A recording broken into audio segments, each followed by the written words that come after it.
बिस्मिल्लाहिर्रहमानिर्रहीम। एक बार फिर अपने सेशन का प्रॉपर आगाज़ करती हूँ। थोड़ी सी फ्रेश होकर आई हूँ और आजकल तो गर्मियों में बाहर निकलना एक अज़ाब हो जाता है और वैसे भी आधा अज़ाब हो जाता है, तो आधा कोविड-19 की वजह से जो प्रिकॉशंस लेनी पड़ती हैं उनकी वजह से भी बहुत ज़्यादा जो है वो बंदा थक जाता है। ठीक है जनाब, तो बात करते हैं कि फ़ेक वीज़ास और फेक इनविटेशन लेटर्स जो देने का आजकल रुझान बन गया है उसका क्या है। बात यहाँ पे हमारी ख़त्म हुई थी, क्योंकि जाहिर सी बात है इतनी देर खड़े होके 7-8 मिनट खड़े होके ये शो करना तो इतना प्रॉब्लम हो जाती है, तो मैंने सोचा अब दोबारा से अपने शो का बाकायदा आगाज़ करें। जनाब ये है कि देखें, पहले तो मैं बहुत एक्सक्यूज़ कि अगर किसी को मेरी बात बुरी लगती है तो वो प्लीज़ इस बात को नेगेटिव ना ले, लेकिन हमारी आवाम जो हमें देखती है और ऑल ओवर द वर्ल्ड हमें सर्च करती है, सबसे पहले उनका बहुत बहुत शुक्रिया कि उनका ट्रस्ट इतना होता है कि लोग अपनी एक फैमिली समझ के मुझसे अपने जो प्रॉब्लम्स शेयर करते हैं। इस बात पे बहुत खुशी होती है उनके दिए हुए ट्रस्ट पे कि वो मुझे इतनी वैल्यू दे रहे हैं, इतनी इज़्ज़त दे रहे हैं। पहली बात तो ये हो गई। दूसरी चीज़ ये हो गई कि वो तमाम भाई जो इस तरह का काम कर रहे हैं उनसे मेरी एक बहुत हम्बल रिक्वेस्ट है कि कोविड-19 की जो प्रॉब्लम्स है वो सभी सफ़र कर रहे हैं, कि वो सिर्फ पाकिस्तानी या वो सिर्फ इंडियन या वो सिर्फ नेपाली श्रीलंकन नहीं कर रहे हैं। तो इसका ये मतलब नहीं होता कि हम लोगों को टेम्पर शुदा वीज़े बनाकर या झूठे वर्क परमिट्स निकाल कर उनके हैंड ओवर करें और उनको की जो है वो ट्रस्ट को भी तोड़ें और बाकी जो लोग सही काम कर रहे हैं उनके एतमाद को भी ठेस पहुँचाए। अभी कुछ दिनों पहले एक बहुत अच्छी ऑर्गेनाइजेशन से बिलोंग करते हैं, बहुत सीनियर सिटीज़न है, उन्होंने प्रॉपर टूर का पैकेज निकाल दिया, जबकि ये बात तमाम ट्रैवल एजेंट को पता है। मेरा तो ट्रैवल इंडस्ट्री में इतना बहुत कोई ज़्यादा टाइम नहीं हुआ, लेकिन कुछ ऐसे भी ट्रैवल एजेंट बैठे हैं जो हमारे बाप दादा के ज़माने से चले आ रहे हैं। तो जब उन्होंने टूर पैकेजेस नहीं निकाले हैं तो दैट मीन्स कि अभी टूर ऑपरेट हो ही नहीं रहा। अभी आज से मेरे ख्याल से 48 आवर्स पहले मेरी उनसे अच्छी खासी मुँहमारी हुई है। तो एट द एंड मैंने उन्हें यही कहा, मैंने कहा मैं आपको कोई डिसग्रेस नहीं कर रही हूँ, बट मार्केट में जो चीज़ अवेलेबल ही नहीं है। अभी तो SOPs बन रहे हैं, हमारे जो टूर वीज़ाज़ अप्लाई हैं वो अगर निकल गए थे तो उन्हें इमिग्रेशन ने वो कर दिया है, कैंसिल कर दिया है, क्योंकि वो SOPs बना रहे हैं अपने मुल्क के लिए। जब उनके SOPs कंप्लीट होंगे उसके बाद वो दोबारा वो वीज़ा इशू करेंगे।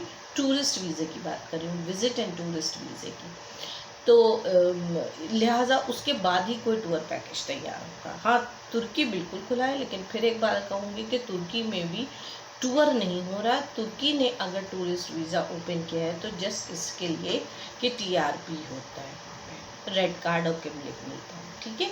सेकंड चीज़ जो है, हाँ, दुबई ने SOPs के साथ पूरा प्रॉपर तरीके से वेकेशन गुजारने के लिए, ईद हॉलीडेज़ गुजारने के लिए टूरिज़्म खोला। बट इसके अलावा किसी भी यूरोपियन कंट्री, स्पेशली आज़रबाईजान में मैं कई बार बता चुकी हूँ, मेरी अपनी रिहाइश, मेरा अपना ऑफिस है और मुझे भी जाना था, लेकिन मैं भी कोविड-19 की वजह से कई महीनों से पाकिस्तान में स्टक हुई हूँ। मैं अक्सर आती और जाती रहती हूँ, लेकिन ज़्यादा वक्त मेरा पाकिस्तान में इसलिए गुजरता है क्योंकि मेरी ससुराल भी है, मेरा मेका भी है और मेरा ऑफिस भी है, और ज़्यादा फोकस मैं पाकिस्तान की ही ऑफिस से करती हूँ। तो मुझे देखने वाले, मुझे सुनने वाले ये बात बिल्कुल रियलाइज़ कर ले कि अभी जो है Azerbaijan according to their immigration law 15 अगस्त तक वर्किंग में नहीं है।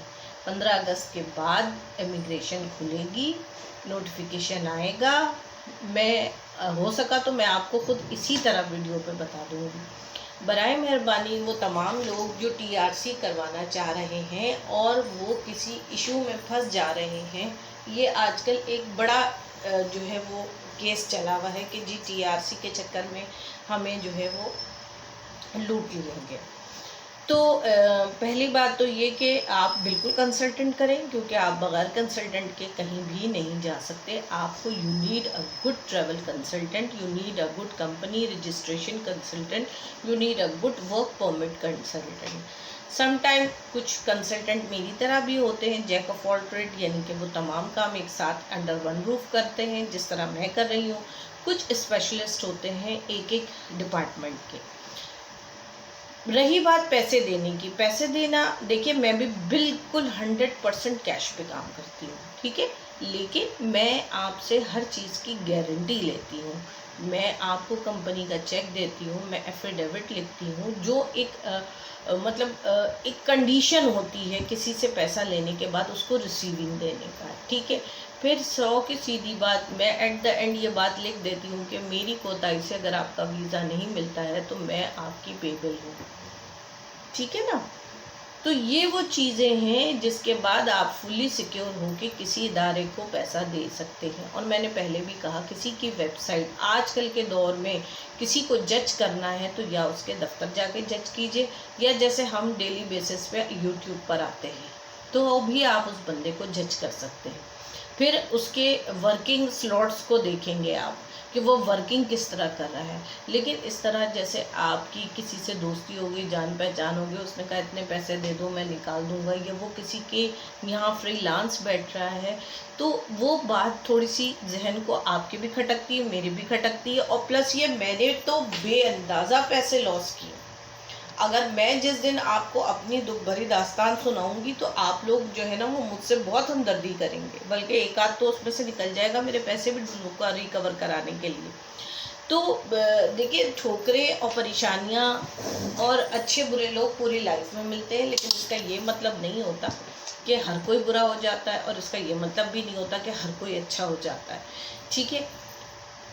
मेजॉरिटी रकम जो होती है आज़रबाईजान में टीआरसी के हवाले से मैक्सिमम पैसे क्लाइंट को हम कहते हैं अपने साथ लेके जाइए। एक ख़तीर रकम हम इनिशियली लेते हैं, बाकी कहते हैं कि आप सब अपने साथ लेकर जाइए, वहीं आपको स्टेप बाय स्टेप हम विज़िट कराएंगे और वहीं आपसे पेमेंट करवाई जाएगी। आज़रबाईजान में एक माफिया बैठा हुआ है और वो माफिया लोगों के साथ बहुत जाली काम करता है, जिसकी वजह से लोगों का मुस्तकबिल ख़राब हो जाता है। लेकिन बात सारी ये है कि हम अपने सिस्टम को नहीं सुधार सकते। मैं कुछ नहीं कर सकती उस माफिया के ख़िलाफ़, बट मैं इतना कर सकती हूँ कि मैं अपने आप को दुरुस्त रखूँ। और सबसे बड़ी इम्पॉर्टेंट बात होती है, आपका रिलेशन आपके क्लाइंट के साथ बहुत मैच्योर और बहुत सेंसिबल होना चाहिए।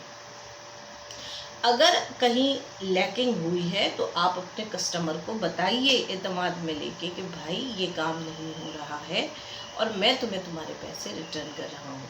अगर हम सब अपने आप को इसी एटीट्यूड पर चलाएंगे तो मैं नहीं समझती कि हमें किसी तरह की हमारे क्लाइंट को हमसे और हमें हमारे क्लाइंट से कोई तब परेशानी हो। इसके अलावा धोखा वो लोग भी मेजॉरिटी खाते हैं जो बहुत ज़्यादा एक्स्ट्रा स्मार्ट बनते हैं। मुझे कई एक कॉलें आती हैं जो लोग कहते हैं हमें टीआरसी चाहिए आज़रबाईजान की। जी अच्छा, जब मैं बताने लगती हूँ हमने तो सब गूगल से सर्च कर लिया था, तो भाई मेरा आपको पता है मैं तो आसरा नहीं करती हूँ, मैं फ़ौरन बोल देती हूँ। मैं यही कहती हूँ भाई जब तुमने सब कुछ गूगल से पता कर लिया है तो फिर तुमने मुझे क्यों कॉल की। तो नुकसान दो लोग उठाते हैं, एक जिनके पास अवेयरनेस कम होती है और एक जो एक्स्ट्रा स्मार्ट होते हैं, और तीसरे वो लोग जो मुझे सख्त नापसंद है, जिनका मैं वजूद भी बर्दाश्त नहीं कर पाती हूँ, वो है जो लीगल एक्सपेक्ट पे काम करवाना चाहते हैं। यानी हम बॉर्डर क्रॉस करेंगे, हम इमिग्रेशन से निकलेंगे, फिर एक बंदा आपको फ़ोन करेगा, आप उसी वक्त नोट की गड्डी उठाएंगे और निकल जाएंगे। भाई क्यों, वाई? मैंने जो कॉन्ट्रैक्ट किया है किस लिए किया है? इसलिए किया है कि मैं आगे से इलीगल स्टाइल से काम करूं। तो लोगों को समझिए, जज कीजिए, बंदे की इंटेक को देखिए और दिमाग से काम कीजिए। ना ओवर स्मार्ट बनिए तब भी आपको नुकसान है, और ना लैक ऑफ इंफॉर्मेशन की वजह से नुकसान उठाइए। उम्मीद करती हूँ आपको आज का सेशन पसंद आया होगा। ध्यान रखें, कोशिश करें कि फेक लोगों की बातों में ना फंसें, क्योंकि हम माफिया का कुछ नहीं बिगाड़ सकते। मैं यहाँ आपसे बड़ी बड़ी बातें तो कर लूँ, लेकिन हम माफिया के आगे फेल हैं। हाँ, मैं ये कर सकती हूँ कि मैं अपने आप को दुरुस्त रखूँ। तो अगर हम एक ईंट भी उठाकर रखेंगे तो वो ईंट भी एक इमारत बनाने में देर नहीं लगती। उम्मीद करती हूँ आपको ये छोटा सा सेक्शन पसंद आया होगा। एक बार फिर हाजिर होंगी छोटे से वक्फे के